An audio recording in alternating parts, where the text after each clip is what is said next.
Resultado de agora à tarde deste julgamento, ainda cabe recurso à decisão. Ele foi considerado culpado de tentativa de fraude em exame antidoping. Ao todo foram 5 votos a favor da punição e 4 votos contra. Portanto, uma decisão apertada. Esse julgamento havia sido iniciado, na segunda-feira passada, no dia 18, mas foi suspenso e aí continuou nessa semana. A pena já começa a valer a partir do mês de abril agora, próximo mês de abril. Para lembrar para a turma o que aconteceu, foi o seguinte: o Gabigol foi acusado de dificultar a realização de um exame antidoping no dia 8 de abril, no Ninho do Urubu, abril do ano passado, 2023. Nos relatos, a denúncia é que ele demorou para realizar o processo e não cumpriu as instruções dos oficiais. Os outros jogadores fizeram o exame durante o treinamento da manhã.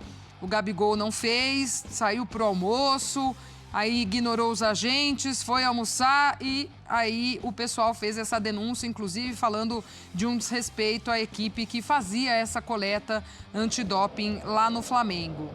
Ele chegou a fazer a coleta depois de tudo isso, mas também não teria seguido os procedimentos e as orientações adequadas para essa coleta. Portanto, ele foi denunciado, julgado e aí agora 2 anos de suspensão. Como eu disse, ainda cabe recurso ao Gabigol, à sua defesa nessa situação.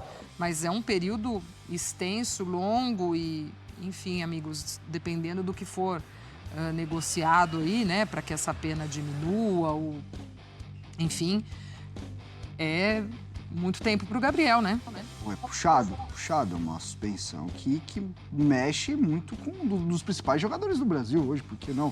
Tudo bem que tá no momento de baixo e tal, mas é uma das grandes figuras que a gente tem no futebol brasileiro.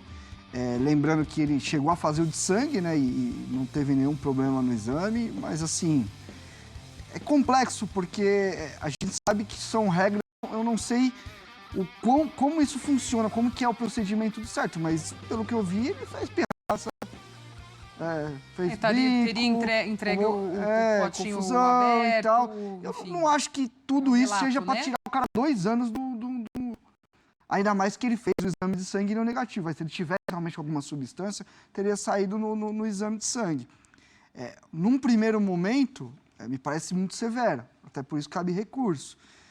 Mas é um assunto sério. E o atleta de futebol tem que saber disso. Não dá para ficar fazendo o que fez, fazer birra e tal. Pô, tá falando do homem já barbado, literalmente, né? Mas, enfim, vamos ver. Eu creio que não vai ser esses 2 anos. Esse negócio de recurso sempre baixa um pouco. Mas mesmo você baixar 6 meses para um Gabriel, um cara que está em reta final de contrato, olha como tudo isso mexe muito com o planejamento de carreira dele, pro próprio Flamengo. É doideira, pegou de surpresa. É uma bomba, né? A gente está falando do grande ídolo do Flamengo, nesse elenco atual, apesar do momento abaixo, da expectativa, já foi mais protagonista, já foi mais decisivo, mas nessa temporada ele voltou mais magro, melhor fisicamente, com a vontade de ganhar um espaço nessa equipe do Tite. Tem essa questão contratual e dependendo de qual for, aí o resultado do recurso, isso pode afetar uma possível renovação dele com o Flamengo, até o final dessa temporada ele tem contrato com o Flamengo. E aí, você tem 2 anos de suspensão, como é que fica essa situação dele? Agora, o que a gente sabe nenhuma substância foi apontada no exame dele, ele realizou o exame. A questão é que ele quebrou um protocolo dentro dessa realização de exame.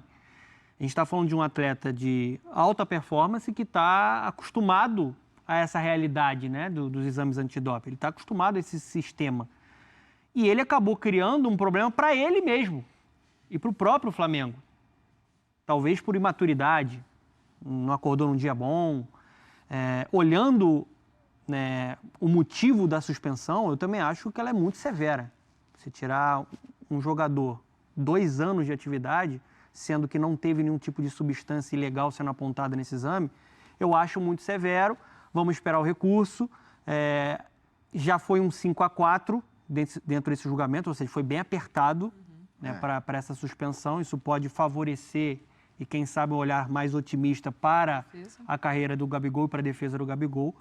né? Porque, de fato, é um baque muito grande, né, para a carreira dele. No momento que ele estava tentando retomar a qualidade que ele já mostrou que tem, vem uma bomba dessa para ser administrada. E acho que ele acabou causando esse problema, né? Por conta dessa imaturidade, dessa quebra de protocolo.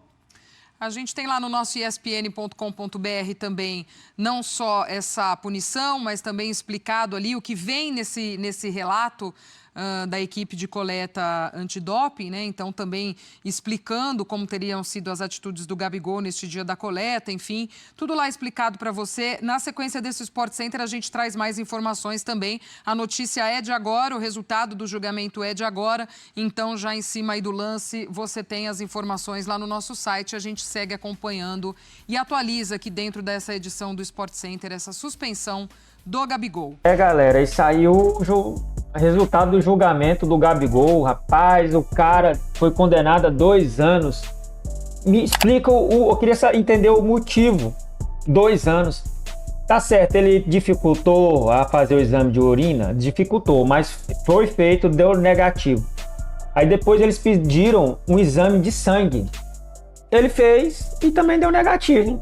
Agora, não dá para entender. Ele vai punir um jogador 2 anos, praticamente acaba com a carreira do jogador, sendo que ele não teve nenhum produto químico nos exames. Tinha que ter dado, vamos supor, uma pena bem bacana, bem assim, como se diz, uma pena forte que poderia ter dado nele seria 6 meses. Né? 6 meses. Eu imaginava que ele ia tomar a pena aí de alguns jogos. Agora 2 anos, não.